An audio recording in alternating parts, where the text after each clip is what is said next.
اور اگر تیرا یہ میرے اوپر اظہار ناراضگی ہے تو اپنی ناراضگی کو اس بچے کی قربانی کے بدلے میں معاف فرما۔ اس بول پر آسمان کے فرشتوں میں بھی چیخ و پکار مچا۔ جب ابراہیم علیہ السلام نے گردن اٹھا کر چھری اٹھائی تو سناٹا سکتا طاری ہو گیا، سکتا چلا دی گردن پر چھری۔ اللہ تعالیٰ کا نظام بدل گیا، بس قد صدقت الرؤیا انا كذلك نجزي المحسنین۔ اس لیے ہمارے نبی نے فرمایا انا ابن الذبیحین، میں دو ذبیح کا بیٹا ہوں۔ میرے باپ کی گردن پر بھی چھری چلتے چلتے رہی بچی، اور میرے دادے پر بھی چھری چلتے چلتے بچایا گیا۔ عبداللہ پر بھی عبد المطلب چھری چلانے کو تیار ہوئے تھے، اور ابراہیم علیہ السلام نے اسماعیل پر چھری چلائی تھی۔ دو چھریوں سے نکل کر یہ وجود آیا۔ یہ ہے وہ نبی جس کے پیچھے چل کر انسانوں کو زندگی ملے گی۔ مرد چلیں گے مرد کامیاب، عورتیں چلیں گی عورتیں کامیاب۔ میرے بھائی اور بہنوں، کٹی پتنگ نہیں ہے ہم کہ جس کی کوئی منزل نہ ہو، ہم کٹی ہوئی پتنگ نہیں ہیں جس کے سامنے کوئی منزل نہ ہو۔ ہمارا راہبر ہے، ہادی ہے، جو ہمارے لیے قربان ہوا، ہمارے لیے اپنے آپ کو اس نے لٹا دیا، گھر لٹا دیا، حالانکہ اتنی بڑی عزتوں کا مالک تھا کہ اللہ تعالیٰ نے فرمایا تم کہو تو میں سارے عرب کے پہاڑ سونا چاندی بنا کر تیرے ساتھ چلا دوں۔ انکار کر دیا، اور 4 دن کا فاقہ لے کر چارپائی پہ آپ تڑپ رہے ہوتے۔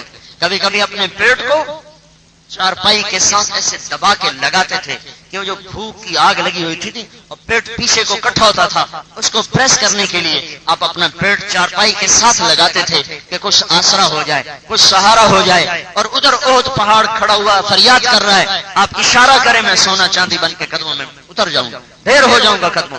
نہیں نہیں نہیں، میری ساری امت کون سی کھانے پینے والی ہوگی، مجھے یہی فقر منظور ہے۔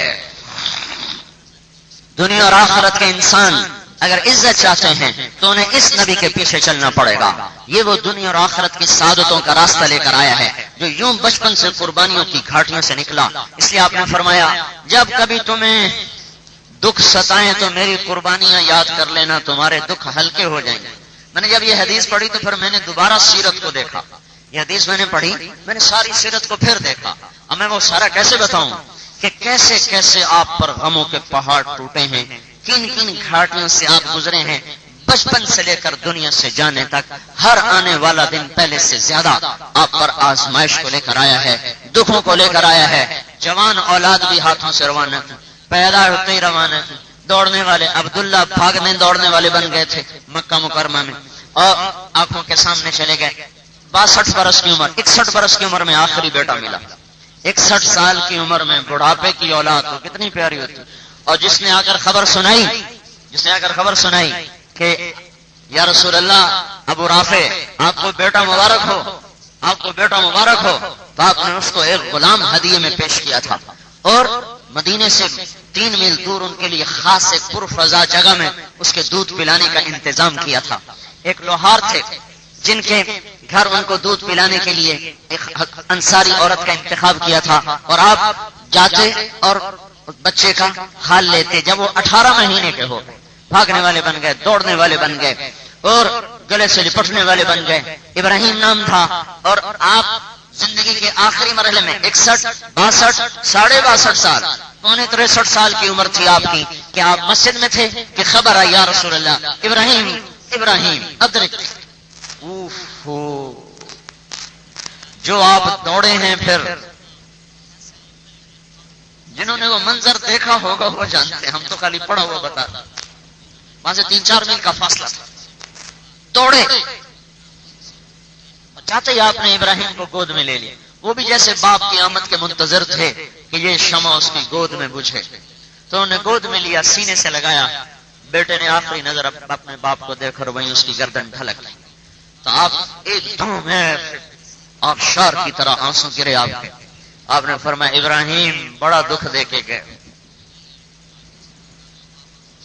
العین تدمع والقلب یحزن۔ اے ابراہیم اگر مجھے یہ نہ پتا ہوتا کہ میں بھی تیرے پیچھے پیچھے ان قریب آ رہا ہوں تو میں تیرے اوپر بہت غم کرتا۔ آج میری آنکھ اشک بار، دل غمگین، پر زبان پہ وہی آئے گا جو میرے رب کا فرمان ہے۔ اے ابراہیم بڑا دکھ دے کے جا رہے ہو، ان علی فراقک یا ابراہیم لمحزونون۔ اے ابراہیم بڑا دکھ دے کے جا رہے ہو۔ آپ ان کی قبر میں نہیں اتر سکے غم کی وجہ سے، قبر کے کنارے بیٹھے، دوسروں سے اتارو۔ جب قبر میں رکھا تو پھر آپ نے فرمایا العین تدمع والقلب یحزن، ابراہیم بڑا دکھ دے کے جا رہا ہے، آنکھ کا پانی کا بے قابو ہو چکا ہے، بند ہی ٹوٹ گیا ہے، دل غمگین ہے، آنکھ اشکبار ہے، زبان پر شکر کے سوا کوئی کلمہ نہیں آئے، پیٹ پہ پتھر باندھے، جوان بچیوں کی طلاق کو برداشت کیا، جنت کی خواتین کی سردار ہے فاطمہ، وہ بھی بھوک سے تڑپ رہی، اس کے بیٹے بھی بھوک سے تڑپ رہے جو جنت کے نوجوانوں کے سردار ہیں، یہ سب برداشت کیا کہ میری امت کو کوئی رخ مل جائے، کوئی راستہ مل جائے۔ 23 برس اس امت کے لیے رو رو کے گزارے ہیں۔ طائف کے پہاڑوں سے پوچھو کیا بیتی تھی، 3 میل پتھر پڑے جس کی انگلی کے ایک اشارے سے طائف غرق ہو جاتا، پتھر مارنے والے تو کیا تھے، پورا طائف دھنس جاتا، انہی سے پتھر کھاتا کھاتا بے ہوش ہو کے گر گئے۔ اللہ کے بھی کیا نظام، ایسے حبیب جس کی قسمیں کھائے، لعمرک اے میرے نبی مجھے تیری جان کی قسم، وہذا البلد الامین مجھے تیرے شہر کی قسم، جس کی رسالت پر قسمیں کھائے، یاسین والقرآن الحکیم انک لمن المرسلین، قسم ہے مجھے قرآن حکیم کی تو میرا رسول ہے، جس کو قاب قوسین تک پہنچا کے اپنی ملاقات کا شرف بخشے ہے۔ وہ کیا وقت تھا جب آپ بے ہوش ہو کے گرے، اور یہ عالم آیا کہ جب آپ کو اٹھا کر زید بن حارثہ دوڑے تو جائے پناہ کو سامنے عتبہ کا باپ تھا، وہ عتبہ جو ہر وقت اس طاق میں تھا کہ کب موقع ملے اور میں قتل کر دوں، لیکن اس وقت کوئی جائے پناہ نہیں تھی سوائے عتبہ کے باپ کے، تو زید بن حارثہ سیدھے باغ میں گھس گئے، اور جب آپ کو لٹایا تو عتبہ جیسا جانی دشمن بے حضور کا حال دے کے رونے لگے۔ پتہ کیوں؟ قریشی خون جوش میں آ گیا، طائف والوں نے قریشی کو مارا، رشتہ داری جوش میں آ گئی، کہنے کہا یہ کیا ہو گیا محمد بن عبداللہ، اور خود بھاگا انگور توڑنے کے لیے، نوکر سے نہیں کہا انگور توڑ کے لاؤ، خود گیا انگور توڑے، پلیٹ میں سجائے، آگے جاتے ہوئے شرم آئی، نوکر کو بلا کر کہا اس کو لے کر کھلانا ہے، اور اسے کہا تجھے قسم ہے رشتہ داری کی اور خون کی کہ تم نے میرے انگور رد نہیں کرنے، تو نے ضرور کھانے ہیں۔ دشمنوں کو جس پہ پیار آیا اس کی امت نے اس کے ساتھ کیا کر دیا، جو امت کے لیے قربان ہوا اس کی امت نے اس کے ساتھ کیا کیا ہوا ہے۔ ایک لاہور میں شام کو بازار میں چکر لگا کے تو دیکھو، آج کے کالجوں میں تو جا کے دیکھو، آج کے گھروں میں تو دیکھو، کوئی نہیں ان کو ملا ذبح کرنے کے لیے، صرف اپنا نبی ملا تھا، اسی کے ہر طریقے پہ چھریاں چلا رہے ہیں جو ان کے لیے قربان ہو گیا۔ ذرا سا آپ سنبھلے تو آپ نے انگور نہیں توڑے، پہلے وہ جو آیا تھا نا، جو آیا تھا انگور لے کر، اس کا فکر پڑ گیا کہ وہ نہ تو یہ صحیح، ارے بھائی تو کون ہے، کہا جی میں نینوا کا ہوں، اچھا میرے بھائی یونس کے شہر کا، وہ کہنے لگا تمہیں کیا خبر یونس کون ہے؟ آپ نے کہا وہ نبی تھا میں بھی نبی ہوں، اور آپ نے سورہ یونس پڑھی، وہ مسلمان ہو گیا، آپ کو اپنے زخم بھول گئے۔ پھر آپ نے اللہ سے دعا کی ہے، دعا کیا کی ہے، اپنا دکھڑا سنا ہے، اللہم انی اشکو الیک ضعف قوتی وقلت حیلتی وہوانی الی الناس، اے مولا اور کس سے گلہ کروں، تجھ سے تو ضرور کروں گا، میرے ساتھ یہ کیا ہو گیا، اتنا کچھ ہوا کہ اللہ سے بھی کہا یہ میرے ساتھ کیا ہو گیا، الی من تکلنی، تو نے مجھے کن کے حوالے کر دیا، الی بعید یتجاہمنی عدو ملکتہ امری، میرے دشمنوں کے حوالے تو نے مجھے کیا، نہ میرا مقام سمجھیں نہ میرا مرتبہ سمجھیں، لیکن اے میرے مولا اگر تو میرے پتھر کھانے پر راضی ہے تو میں بھی تجھ پہ راضی ہوں، میرا بھی تو راضی ہے تو میں بھی تجھ پہ راضی ہوں۔ یہ بنیاد بنائی گئی ہے اس امت کو ایک زندگی بتانے کے لیے، اسی کے طریقوں سے بغاوت، اسی کے طریقوں کو چھوڑنا۔ کوئی آدمی، ابھی حج میں ہم تھے، میں نے بڑی لمبی دعا کی، میں نے کہا آج لمبی دعا کرنی ہے، 35 منٹ پہ ختم ہو گئی. اور ہمارے نبی نے اونٹنی پر بیٹھ کر اپریل کے سخت مہینے میں بغیر کھائے صرف ایک پیالہ دودھ پیا، 5 گھنٹے دعا کی اونٹنی پر بیٹھ کر. 5 گھنٹے ایسے آپ کا ہاتھ رہے، پھر کبھی وہ ایسے ہو جاتے، کبھی ایسے ہو جاتے، کبھی ایسے ہو جاتے. اور اونٹنی جب بدکنے لگتی تو آپ ایک ہاتھ سے اونٹنی کی لگام پکڑ لیتے اور دوسرا ہاتھ پھر بھی اس طرح رہا. 5 گھنٹے 5 گھنٹے. یہ کوئی اپنے لیے مانگ رہے تھے، خود تو جنت کے مالک ہیں، اپنے لیے اپنی اولاد کے لیے مانگ رہے تھے، وہ جنت کے سردار ہیں.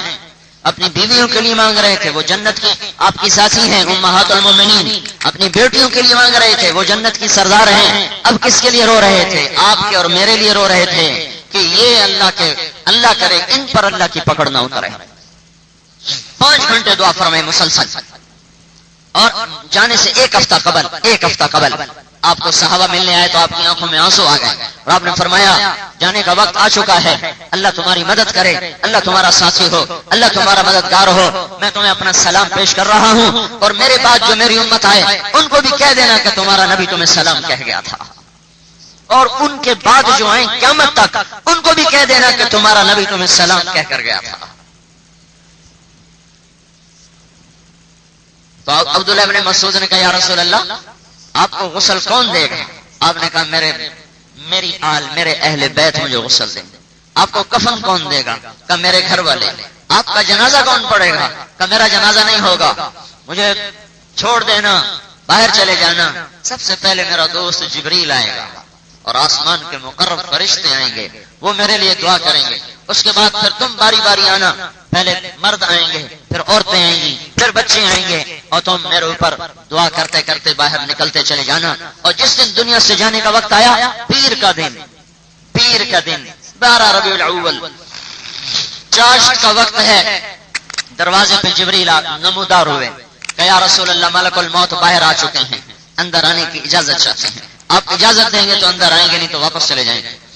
جبریل اندر، ملک الموت باہر. آپ نے اجازت دی تو ملک الموت اندر آئے کہ یا رسول اللہ جب سے موت کا کام میرے ذمہ لگا ہے میرے ساتھ یہ پہلا قصہ ہے کہ اللہ نے کہا اجازت لے کے اندر جانا. اور یہ پہلا قصہ ہے کہ اللہ تعالیٰ نے فرمایا پوچھ لینا، آنا چاہیں تو لے آنا، رہنا چاہیں تو کوئی مجبوری نہیں، جب تک رہیں گے ہم اجازت دیں گے. آپ نے فرمایا اگر میں کہوں گا تو میری بھی جان نکالو گے؟ کہا جی آپ کی بھی نکالوں گا. آپ نے جبریل کو ایسے دیکھا سوالی انداز سے یوں، تو جبریل بولے یا رسول اللہ اللہ آپ کی ملاقات کا شوق رکھتے ہیں. تو آپ نے فرمایا پہلے جاؤ میرے اللہ سے پوچھ کے آؤ، میرے بعد میری امت کے ساتھ کیا کرے گا میں پھر جواب دوں گا. ملک الموت کھڑے رہے، جبریل واپس گئے، پیغام لے کر آئے کہ اللہ تعالیٰ فرما رہے ہیں ہم آپ کی امت کو تنہا نہیں چھوڑیں گے.